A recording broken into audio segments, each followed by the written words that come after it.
Good morning, Napa Valley Unitarian Universalists, and welcome to this week's online worship service. I am Lenore Hirsch, and I am the celebrant for this morning's service. Our parish minister, Reverend Lisa Hike, is away today, and we welcome back to our pulpit former UUA President John Buehrens. He is the author of 7 books about liberal religion, most recently, Conflagration: How the Transcendentalists Sparked the American Struggle for Racial, Gender, and Social Justice.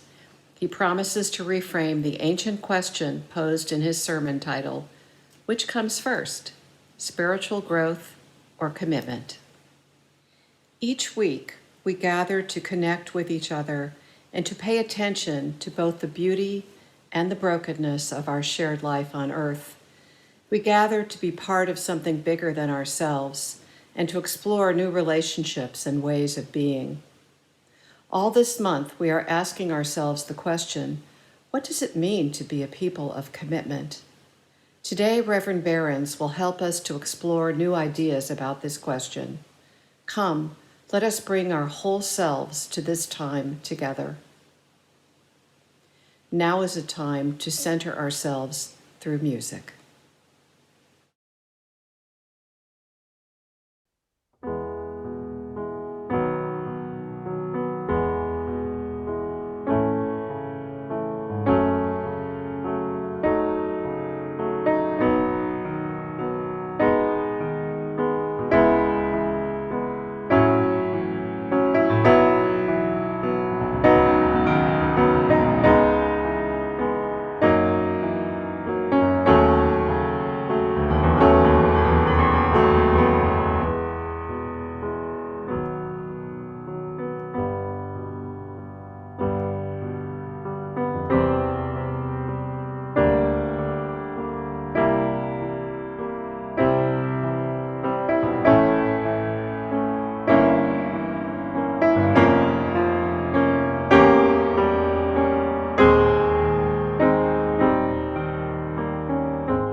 Each week, we join Unitarian Universalists all around the world in lighting a flaming chalice, the symbol of our faith.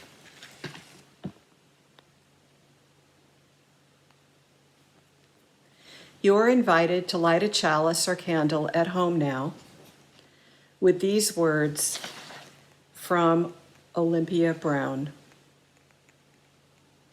Stand by this faith.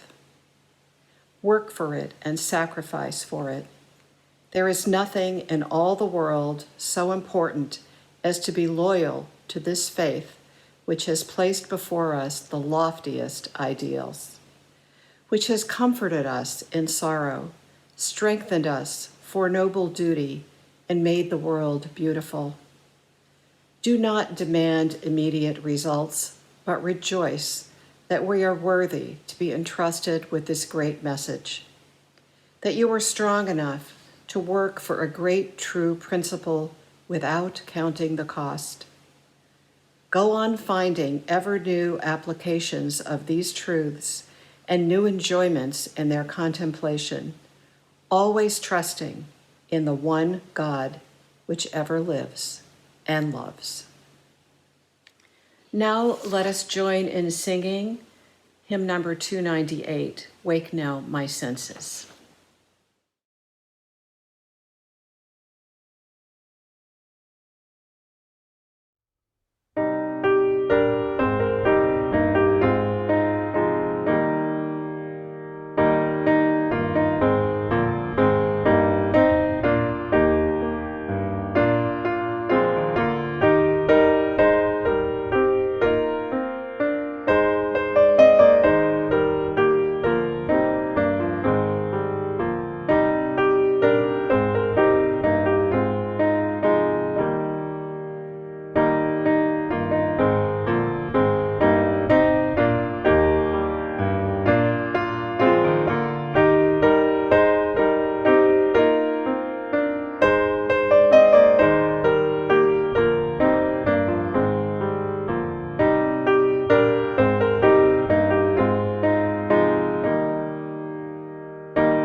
I invite you now into a moment of receptivity and reflection as we share the joys and sorrows of this community. We make sacred the milestones of our lives when we share them with each other. We have here a bowl of water and some stones. If you would like to share your joy or sorrow with all here, you can type it into the chat and then choose a stone in the bowl to represent your joy or sorrow. If you have a joy or sorrow, or even just a concern that you do not need to share with everyone, type stone in the chat and then choose a stone in the bowl to represent the milestone you are holding in the silence of your heart. If you are holding something heavy in your heart and you would like to speak to Reverend Lisa or a member of our pastoral care team, please reach out to us. You can find us on our website at NVUU.org.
Having heard the joys and sorrows of your fellow congregants, I now invite you into a period of meditation, first spoken and silent, the words being those of one of my own spiritual mentors, the late Unitarian minister and poet Jacob Trapp. The spirit of poetry and high religion are the same: imaginative compassion. Compassionate tears are a beneficent rain. A sorrow unshared walks a lonely road. Rejoicing, we are never alone. The sunshine of joy gives warmth to others near and far. Imaginative compassion is to see into and feel with another. Really to be with others is a self-forgetful fulfillment of self. Love grows by giving. The charitable spend themselves rich.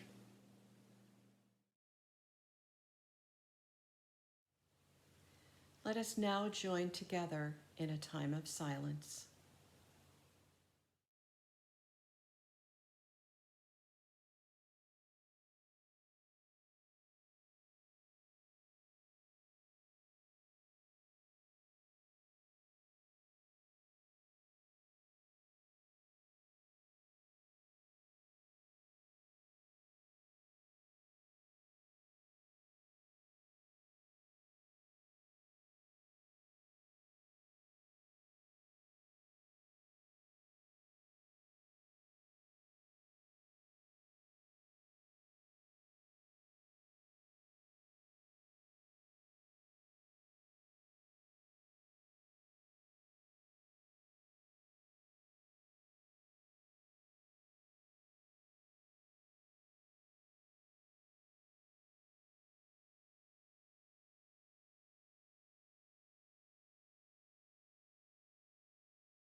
Our first reading is a story found in the 21st chapter of the Gospel according to Luke. He looked up and saw rich people putting their gifts into the temple treasury.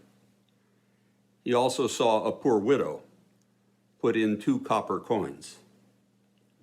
He said, "Truly, I tell you, this poor widow has put in more than all of them, for all of them have contributed out of their abundance. But she, out of her poverty, has put in all that she had to live on." There ends the first reading.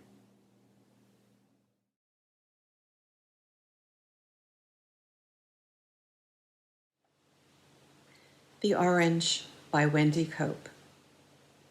At lunchtime, I bought a huge orange. The size of it made us all laugh. I peeled it and shared it with Robert and Dave. They got quarters, and I had a half. And that orange, it made me so happy, as ordinary things often do. Just lately, the shopping, a walk in the park. This is peace and contentment. It's new. The rest of the day was quite easy. I did all of the jobs on my list and enjoyed them and had some time over. I love you. I'm glad we exist.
It's good to speak to you again this morning, if only virtually. Some of you may recall that the last time I spoke to you in the flesh, a few years ago, I had such severe laryngitis that I could barely squeak out what I had to say. But you couldn't have been more kind, more attentive, or more appreciative. Today I come to you at the end of a month that you have dedicated with great wisdom to the theme of commitment. And I come to preach what is known in my trade as the Sermon on the Amount. I think we all know how hard this past year has been. Pandemic, lockdown, untimely deaths, 10 million jobs lost across the country, a deepening divide between the haves and have-nots, the beginning of a recovery from 4 years of neo-fascism. And yet also in our congregations, I've found remarkable resilience and adaptation, learning to worship and learn and meet and support one another via Zoom. Take my own church in San Francisco, the oldest one on the West Coast. Normally a beehive of activity with a community center shared with a Montessori school, 40 arts groups, activists. It's been shuttered now, a year, at a cost of over $300,000 in lost building fees.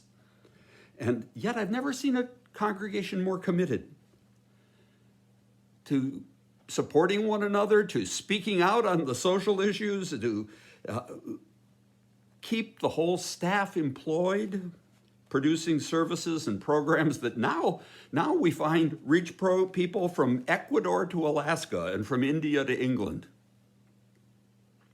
Some years ago, I was dubbed the evangelical rabbi of liberal religion by Starking School for the Ministry in the citation they gave me with an honorary degree, something that prompted my daughter, who was then in college, to send me this card that she had found of a bearded guy with the hair all loved off on top somehow and a prayer shawl around his shoulders, and the label the Velveteen Rabbi, with the question, when do I get to run and play with the real rabbis? Well, let me share with you a real old rabbi's story, which addresses that ancient conundrum, which came first, the chicken or the egg? You see, once upon a time, there was a small religious community out in a lovely valley. But there had been fire. There had been pestilence. There had been difficult deaths and unexpected illness. And some questioned whether they could even continue to afford the services of their part-time rabbi. Some of the most generous benefactors had died. And then a younger congregant stepped forward who had married into a committed family and offered to do a mitzvah, a good deed, with one of the elders who was now his relative. We both know that there are people in our shul too poor to pay an equal share of all its costs. Our Rebbe counsels with them. We bring them food and other things when needed. We know that their children aren't going to get a good spiritual education if we don't provide it. So let us start by asking some of the wealthier people in our community to even double their giving. Excellent, said the wise elder. I agree, but let's agree at the beginning that we will do that ourselves, and then that we will not turn down any donation, no matter how small. Agreed, said the younger leader, and all went well in their solicitations. They found many people to be surprisingly generous until they came to one of the very wealthiest families in their community. And when they made their purpose known, the husband just shook his head. He sighed. He went to his purse and he picked out just a few little coins. And when they said that many people were hungry, his wife went to her huge hen house and returned with a little basket of eggs. And the older Jew just thanked them both and blessed them profusely. When they were back out in the street, the door shut behind them, the younger solicitor was outraged. Why did you thank them so? These are insulting amounts from people who have so much. And the elder replied, patience, friend. we had agreed to accept whatever people gave us, however small. And they went on their rounds. Most gave whatever they could. Later, the rich man and his wife found them leaving the house of a poor family. "Ah, there you are," said the man. "Please, please, we've been thinking, accept from us this small sack of coins, and from my wife here, she's brought 3 laying hens." Oh, again, the older Hasid called them good and generous and blessed them both, and the younger one just shook his head in wonder. "I'm sorry," he said when they were out of earshot, "but this is only what most of us are giving. It's nowhere near a tithe of what they should give. And yet you bless them and call them generous? Remember our agreement," said the older Hasid. And at the end of the day, when they were exiting the hut of a poor widow who could give them almost nothing and yet did, the rich man found them again in the street. "I'm so sorry. My wife and I have been thinking, and she's challenged me about the great need and our own stinginess, and she has promised to give 1/5, the double tithe of all her chickens and their eggs to feed the poor. And I am going to do the same from my income. So here's a sack full of gold that I have just come from the banker to get." And the younger man's jaw just dropped open. And when the donor had gone again with blessings, he said, "I don't understand." "Well, I think I do," said the older Hasid. "Always these people gave generously. But then I remember one Shabbos, a beggar approached them as they were leaving the shul, and they were among friends, and the man reached into his pocket and gave only what he found there, which was a single coin. And the beggar was furious and spat at him and cursed him and threw the coin on the ground. Why should a man so wealthy give him so little?" Embarrassed and pained, our rich friend knew that he was within the law to just give what he found in his pocket, what he had left, not perhaps what was right. So he went home to his wife, with his wife, swearing that from then on, that's all they would ever give, the minimum, no more. For her, it was a few eggs or a crust of bread for the hungry who called at the back door. But just as each spiritual rung downward leads to another, and they were wrong to treat requests in such a way, for them, the joy of giving had left until we accepted their gift and blessed them and thanked them. That then released a capacity to find some joy again in being generous. And so each spiritual rung upward also led higher and to another. And the greater gifts they gave us restored to them more of their potential to do greater good for others. Now, I have to admit that lessons like this from an itinerant old rabbi like me can seem canned for the occasion, and frankly, this one is. It doesn't mean that the lesson cannot and should not be realized in the here and now. As Wendy Cope shows in her poem, sharing can bring real joy.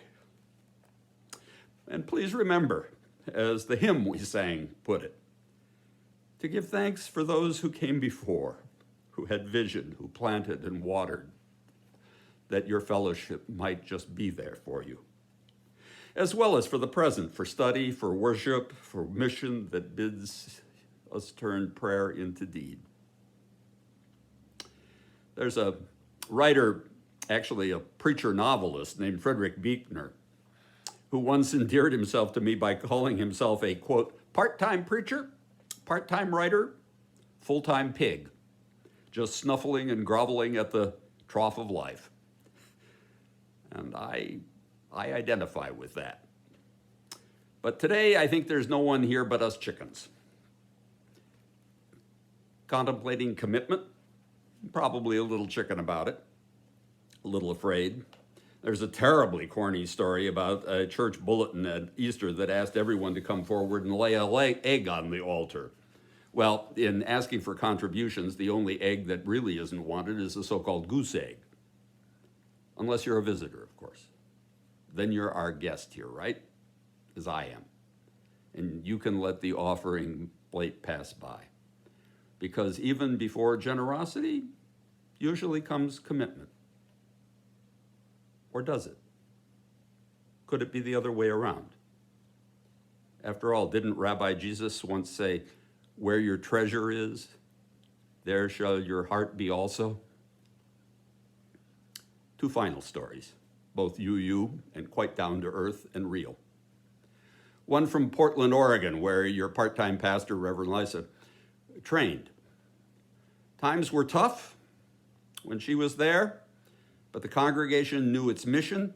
The minister preached it. They were overstretched trying to fulfill it. And on Commitment Sunday, they decided to have no prepared budget, no please everybody increase by 5 or 10%. No. Instead, they chose what's called faith-based giving. How much can we raise? How much more can we give to determine how many needs we can meet? And sitting up front, the minister watched her folk come forward with pledge cards for the year ahead and place them in a basket. She saw that one new, rich young member, a techie who'd gained millions when his startup was bought out, was sitting next to a homeless woman whom she recognized from the soup kitchen, and she was a little worried about that. The young man had been among the first to rush forward with his pledge, and later, he went back again and pulled his pledge card out. And she was even more worried.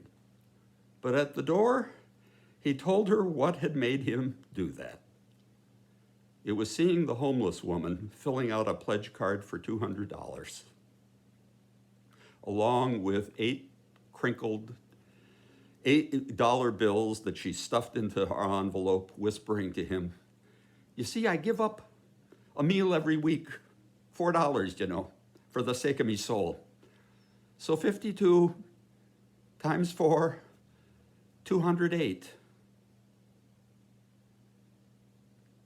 He sat for a moment, and then he'd followed her and retrieved his pledge envelope, opened it, altered it, and to the $4,000 he'd already pledged, he added a 0.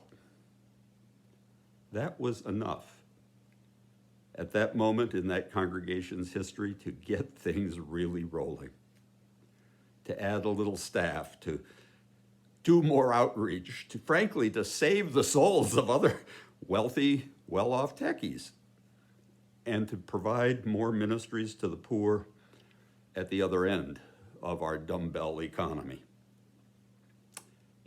5 years later, that church had tripled in size and in its diversity. But which came first? The growth of the flock or something more spiritual and committed inside them? The chicken or the egg? Here's my own testimony. As in the poem that Lenore read, The Orange, the more I've been able to share and be generous, and at this stage of my life, it's a double tithe, the more I have known contentment and happiness. But where did I learn that? In religious community. So does the church community make us generous? Or do generous people make the community? I'm no longer sure. But I can tell you what happened in San Francisco this year. We're a larger, older, more urban congregation, but that doesn't make things easy. Quite the contrary, we live next to the city's poorest neighborhood, the Tenderloin.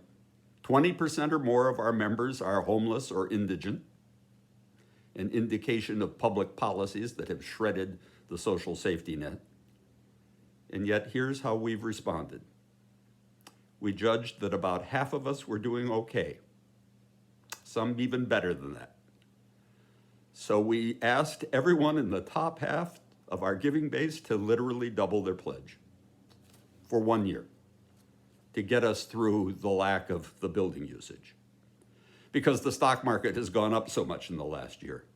And there are those who, like myself with my retirement funds, bolstered by the Fed, have profited.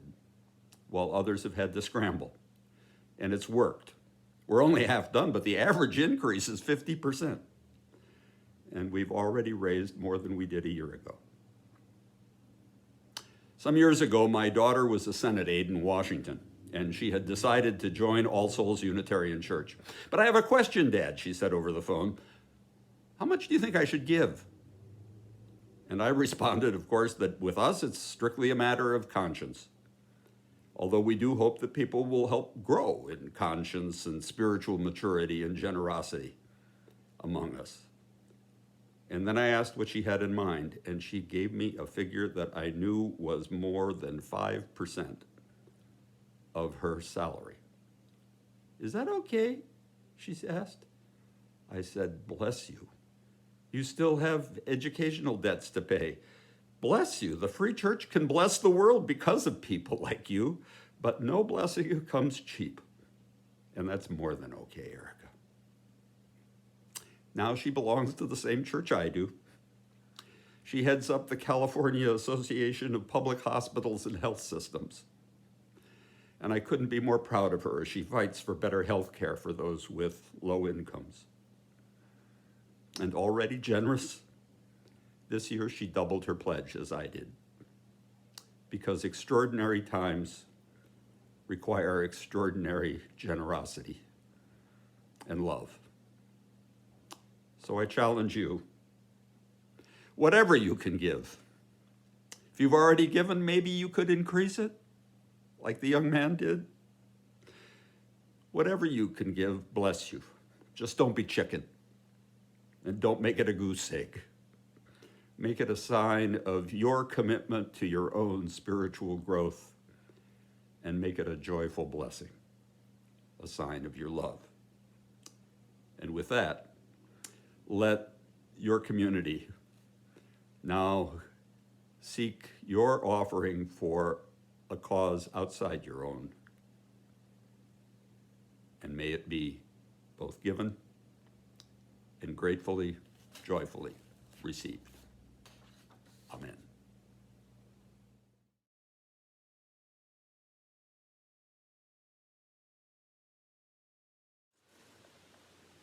Love is the spirit of this church and service its law. This is our great covenant, to dwell together in peace, to seek the truth in love, and to help one another. This congregation depends entirely upon the generosity of its members and friends. All that we give in time, talent, and treasure is what sustains this community and makes it not just a sanctuary for us to return to for spiritual nourishment, but an oasis from which we can go out into the world carrying the waters of life. You can donate by going to our website at nvuu.org and clicking on the donate button, or send a check to us at NVUU 1625 Salvador Avenue, Napa, California 94558. Once a month, our congregation donates our offering to a local organization that shares our values. Today, that organization is NEWS in Napa. NEWS is a domestic violence and sexual abuse services organization. Here to speak about the work of NEWS is its director, Tracy Lamb.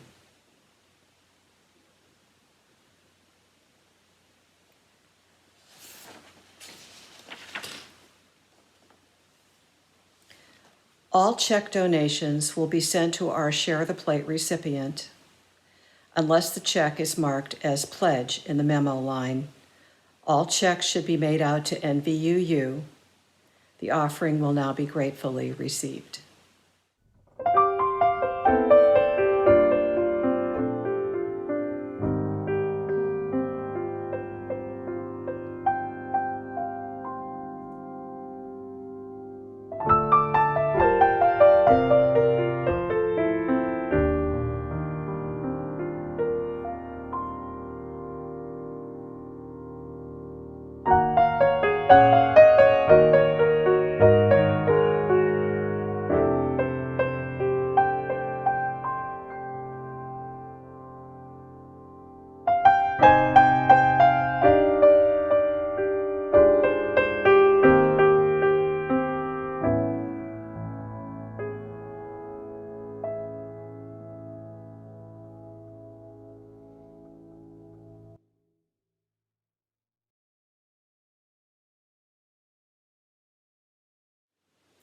Thank you for your many gifts. All you do and all you give are vital to building the beloved community in our region and beyond. If you are visiting today for the first or second time, we invite you to come to our website at nvuu.org and fill out a visitor's form. This will get you onto our mailing list, and you will receive information about upcoming events and services. We also invite you to our Zoom social hour after the service. You can find the link to get there on our website, which again is nvuu.org. We look forward to meeting you.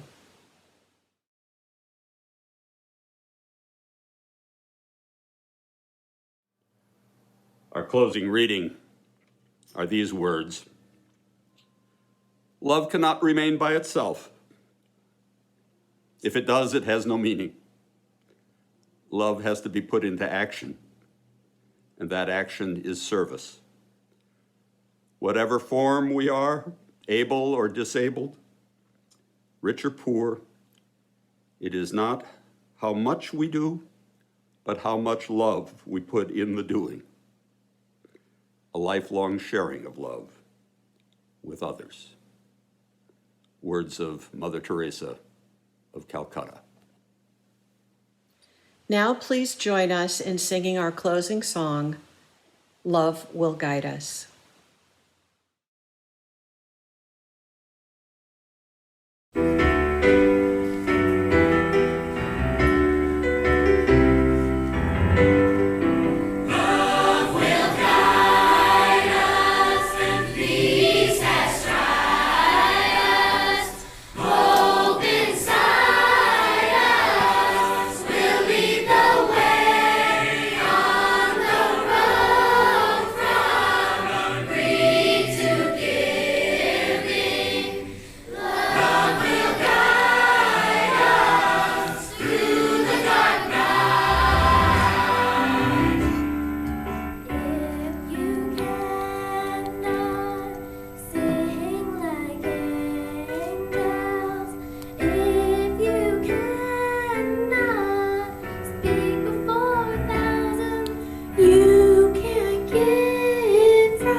We extinguish this chalice, but not the light of truth, the warmth of love, or the fire of commitment.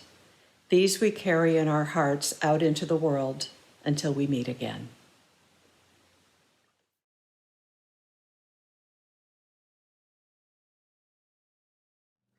And now in our going, may the spirit of love shine upon us and guide us. May it shine out also from within us. Be gracious unto us and grant us peace. For these are the days we are given to live. Let us rejoice and be glad in them.